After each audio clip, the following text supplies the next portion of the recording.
ताज्या घडामोडींसाठी पहा फक्त महाराष्ट्र 18 न्यूज बुलेटिन। काँग्रेसच्या काळात योजना बारगळायच्या, तर मोदी सरकारमुळे तळागाळातील लोकांपर्यंत योजना पोहोचल्या असून पंतप्रधान नरेंद्र मोदी यांच्यामुळे देशाला विकासाची दिशा मिळाली आहे, असे प्रतिपादन केंद्रीय पर्यावरण, कामगार व वनमंत्री तथा भाजपचे राष्ट्रीय सरचिटणीस भूपेंद्र यादव यांनी आज सेवा व समर्पण अभियान अंतर्गत पंडित दीनदयाळ उपाध्याय जयंती निमित्त रायगड जिल्हा भाजपाच्या वतीने खांदा कॉलनी येथील चांगू कानड ठाकूर सीकेटी महाविद्यालयात आयोजित करण्यात आलेल्या कार्यक्रमात ते प्रमुख मान्यवर म्हणून बोलत होते। या कार्यक्रमास महाराष्ट्र राज्य विधानसभेचे विरोधी पक्षनेते माजी मुख्यमंत्री देवेंद्र फडणवीस, माजी खासदार लोकनेते रामशेठ ठाकूर, सेवा व राज्य समर्पण महाराष्ट्र राज्य प्रमुख माजी आमदार राज के पुरोहित, भाजपाचे उत्तर रायगड जिल्हाध्यक्ष आमदार प्रशांत ठाकूर, रायगड जिल्हा संपर्क प्रमुख आमदार योगेश सागर, आमदार रविशेठ पाटील, आमदार महेश बालदी, महापौर डॉक्टर कविता चोतमोल, प्रदेश कार्यकारिणी सदस्य बाळासाहेब पाटील, संजय उपाध्याय, दक्षिण रायगड जिल्हाध्यक्ष महेश मोहिते, उरणच्या नगराध्यक्ष सायली म्हात्रे, पेणच्या नगराध्यक्ष प्रीतम पाटील, कर्जत उपनगराध्यक्ष अशोक ओसवाल, माथेरान उपनगराध्यक्ष आकाश चौधरी, उरण उपनगराध्यक्ष जयवीन कोळी, ज्येष्ठ नेते वायटी देशमुख, पनवेल तालुका मंडळ अध्यक्ष अरुण शेठ भगत, शहराध्यक्ष जयंत पगडे, जिल्हा संघटन सरचिटणीस अविनाश कोळी, विनोद साबळे, महिला मोर्चाचे जिल्हाध्यक्ष अश्विनी पाटील, युवा मोर्चाचे जिल्हाध्यक्ष मयुरेश नेतकर, दिनेश खानावकर यांच्यासह जिल्ह्यातील पदाधिकारी व्यासपीठावरती उपस्थित होते। माणसापर्यंत पोहोचण्याचा विचार केलाय, अंत्योदयाचा विचार केलाय, त्यावेळेला पंडित दीनदयाळ उपाध्याय यांचे विचार समोर ठेवूनच आपण सातत्याने काम केलेलं आहे। आपण या ठिकाणी आलात, इथे पलीकडच्या बाजूला आपल्या देशाचे पंतप्रधान नरेंद्र मोदी यांच्या जीवनावरची प्रदर्शनी देखील आपण पाहिली आणि त्यांच्याही जीवन काळामध्ये पूर्णपणाने आजपर्यंत त्यांनी पंडित दीनदयाळ उपाध्याय यांच्या विचारांचाच आदर्श सातत्याने समोर ठेवलेला आहे। आणि म्हणून पंडित दीनदयाळ उपाध्याय यांनी सांगितलेलं वाक्य कि आर्थिक योजनाओं का प्रगति का माप समाज के ऊपर की सीढ़ी पर पहुंचे व्यक्ति नहीं बल्कि सबसे नीचे स्तर पर विद्यमान व्यक्ति से होना चाहिए। आणि हे धोरण ठेवून आज भारतीय जनता पार्टी काम करते आहे, केंद्रातलं नरेंद्र मोदींच्या नेतृत्वाखालचं सरकार काम करते आहे।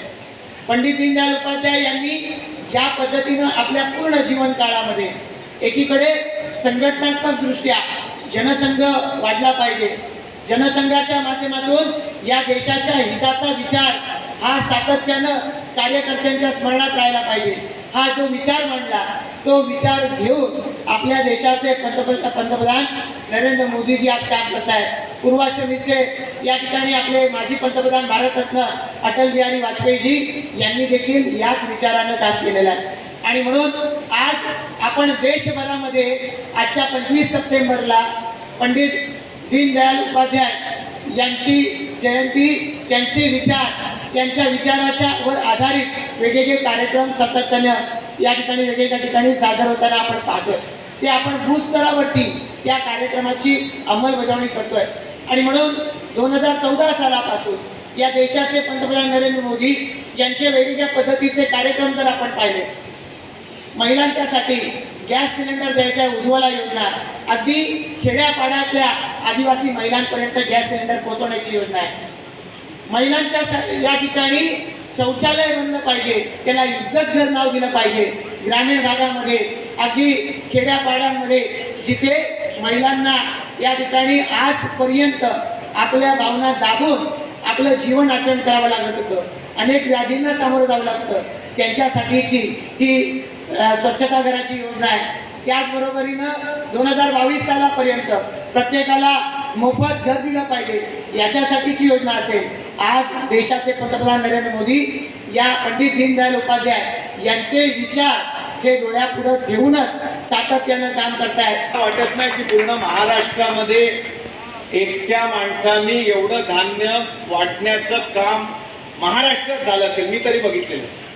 त्यामुळे ही सर्व आज सेवा समर्पणाची आपण जरी सुरुवात करत असलो तरी पण हे समर्पण रामशेठ ठाकूर साहेब रयत शिक्षण संस्थेचे दरवर्षीचे गेल्या 5 वर्षाचे सर्वात मोठे डोनर आहेत। कारण मी ज्या शाळेत शिकलो, ज्या शाळेने मला मोठं केलं, त्या शाळेकरता या वयाच्या 70त पण दरवर्षी रयत शिक्षण संस्थेसारख्या महाराष्ट्रातल्या एका मोठ्या संस्थेचे ते मोठे सर्वात पहिले डोनर आहेत हे आम्हाला, आणि ते आमचे नेते आहेत म्हणून आम्हाला त्याचा अभिमान आहे। देवेंद्र जी, आज भूपेंद्र यादव जी यहाँ आए हैं। सर, रायगढ़ डिस्ट्रिक्ट में छत्रपति शिवराय की पदस्पर्श से पुनीत होने वाली इस भूमि में आप पधारे हैं, आपका बहुत बहुत स्वागत। सर, आप आए हैं और यहाँ की समस्याएं हम न बताएं तो लोगों को लगेगा कि सेवा समर्पण के साथ हमारा काम कुछ हुआ नहीं। इसके लिए लोगों की ओर से आपकी तरफ कुछ मांगे हैं। सर, पेंट, जहाँ से पेंट में हमसे आमदार है वहाँ पर गणेश जी की मूर्ति बनती है। महाराष्ट्र और गणपति ये अलग नाता है और सबसे ज़्यादा महाराष्ट्र में मूर्तियाँ पेड़ में बनती है और पेड़ में पीओपी मूर्ति से पोल्यूशन होता है पानी में, ऐसा कुछ रिपोर्ट था। तो उसमें इन्होंने जांच करवाई तो पीओपी में कोई मुश्किल नहीं है, वो कलर जो ऊपर होता है उससे पोल्यूशन होता है। तो मेरी विनंती यही है, और वहाँ करीब 1 लाख लोग इस व्यवसाय से जुड़े हैं जो साल भर गणेश जी की मूर्तियाँ करते हैं। मेरी एक विनंती इतनी है, सर आप एक कमेटी बनाइए जिसमें अगर ये कलर से पोल्यूशन होता है और पीओपी से नहीं होता है और इसका समाधान अगर एमओएफ को हो जाए तो फिर उनके लिए बैठक लीजिए, उनके लिए जो स्पेसिफाइड कलर देना है वो आप मेंशन करके दीजिए, हम वो बदलाव करने के लिए तैयार है। वो सभी लोग यहाँ आए, सम्माननीय वहाँ के आमदार भी हैं, नगराध्यक्ष जी भी हैं, और उनकी एक मांग है कि ये मूर्ति बंद हो जाएगी तो सर 16 फुट 18 फुट की जो महाराष्ट्र का एक विशेष आग्रह है गणपति का महोत्सव, तो वो पीओपी नहीं होगा तो कैसे होगा। कलर के लिए जो बंधन, हम ये नहीं चाहते कि पोल्यूशन खराब हो, पोल्यूशन से हमारी वजह से पोल्यूशन में तकलीफ है, लेकिन उसमें एक न्यायिक रास्ता निकाल के कलर बदलना है तो हम बदलने के लिए तैयार हैं। गरिबांना किट्स वाटण्याचा विषय असेल,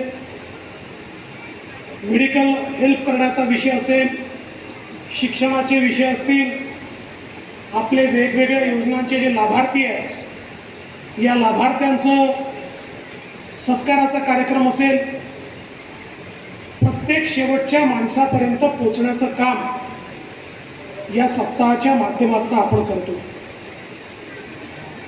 खरं म्हणजे मोदीजींनी या देशाच्या राजकारणामध्ये एक वेगळ्या प्रकारचं परिवर्तन आणलं। या देशामध्ये गरीब कल्याणाच्या योजना गेली 40 वर्षे बंद आहेत। 1971 मध्ये इंदिराजींनी नारा दिला होता, गरिबी हटाओ।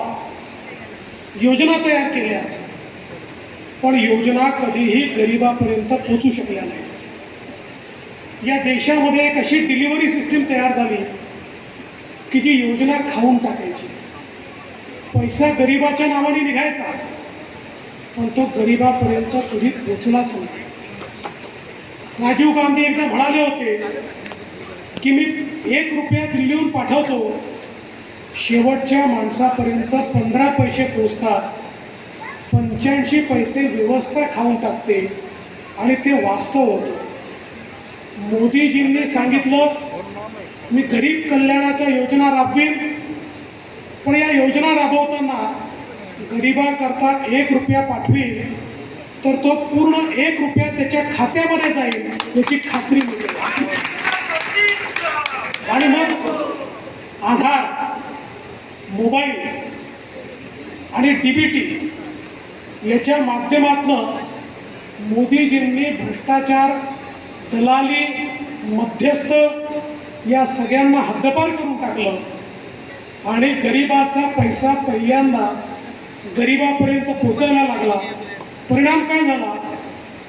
करोडो गरिबांना शौचालय मिळालं, करोडो गरिबांना घर मिळालं, करोडो गरिबांपर्यंत पिण्याचं पाणी पोचलं, करोडो गरिबांपर्यंत वीज पोचली, करोडो गरिबांच्या घरी गॅस पोचला, कोट्यवधी गरिबांना 5 लाखापर्यंत इलाज मुफ्त मिळायला सुरुवात झाली, कोट्यवधी गरिबांना वेगवेगळ्या योजनाच्या माध्यमातून रोजगार मिळायला सुरुवात झाली। समय लगता था, लेकिन प्रधानमंत्री जी के शासनकाल में टारगेटेड डिलीवरी और लास्ट माइल डिलीवरी, ये दो बहुत बड़े अचीवमेंट प्रधानमंत्री नरेंद्र भाई मोदी ने अपने शासनकाल में हासिल किए।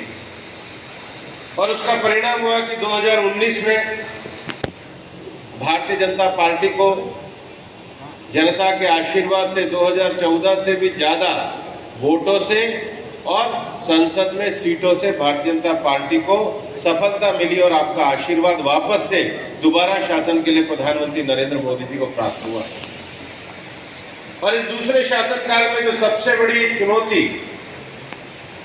जो केवल भारत में नहीं बल्कि पूरी दुनिया में हुई, वो कोविड की चुनौती थी। कोई और शासनकाल होता तो कोविड के समय में 125 करोड़ लोगों के अनुशासन को कायम रखना, लेकिन उससे भी बड़ी बात प्रधानमंत्री जी के नेतृत्व में हुई कि भारत दुनिया के उन चुनिंदा 5 देशों में शामिल हुआ जिन्होंने कोविड से लड़ने की वैक्सीन डेवलप करी और 75 करोड़ लोगों तक आज वैक्सीनेशन के लाभ को हम पहुंचा पा रहे हैं। पिछले साल इसी समय बिहार के विधानसभा चुनाव थे। माननीय देवेंद्र जी हमारे प्रभारी के नाते आए थे। पार्टी का घोषणा पत्र हमने लागू किया था। उस समय बिहार का चुनाव था और भारतीय जनता पार्टी ने अपने घोषणा पत्र में कहा था, देवेंद्र जी, निर्मला सीतारमण जी वहां पे थे, कि हम सबको फ्री वैक्सीनेशन करेंगे। पूरे देश भर में चर्चा का विषय बना, लेकिन आज बिहार नहीं पूरे देश में जो वैक्सीनेशन है प्रधानमंत्री जी के नेतृत्व में हर गरीब तक, पूरे देशवासियों तक किया गया। ये राजनीति के उस संकल्प को दर्शाता है जहां पर राजनीति शासन के लिए नहीं, सेवा के लिए की जाती है। भारतीय जनता पार्टी ने 70 साल के शासनकाल में अपनी राजनीति को देश के हित में जब जरूरत पड़ी उस हिसाब से देश के हित में किया है। जब इमरजेंसी आई तो यही भारतीय जनता पार्टी थी जिसने अपना अस्तित्व जनसंघ के रूप में समाप्त करके देश को बचाने के लिए जनता पार्टी में अपने को समाहित किया। और उसके बाद 1980 में जो आज भारतीय जनता पार्टी देश में भारत की राजनीति की केंद्र में प्रमुख स्थान रख रही है, उस भारतीय जनता पार्टी का औपचारिक रूप से भी अगर जन्म होकर के ये कहा गया कि सूरज भी निकलेगा और कमल भी खिलेगा, वो अगर जगह कहीं थी तो महाराष्ट्र, मुंबई और इसी धरती से वो संकल्प निकला था जिसको आज हमने पूरा किया। और पिछले 5 सालों के शासनकाल में जब महाराष्ट्र में भारतीय जनता पार्टी के नेतृत्व में, देवेंद्र जी के नेतृत्व में सरकार चली थी, तो जितना किसानों के हित का काम, जितना गरीबों के हित का काम और जितना महाराष्ट्र के में उद्योगों के विकास का काम हुआ, वो महाराष्ट्र के राजनीतिक इतिहास में भी अभूतपूर्व रहा। और मैं ये विश्वास करता हूँ कि भारतीय जनता पार्टी के कार्यकर्ता, अभी हमारे विधायक बाल्दी जी कह रहे थे कि महेश जी कह रहे थे कि अगली बार रायगढ़ में 7 के 7 विधायक आएंगे। रायगढ़ में नहीं, पूरे महाराष्ट्र की ये स्थिति हो गई है। लोगों को लगने लगा है कि भारतीय जनता पार्टी का शासन माने क्या हो।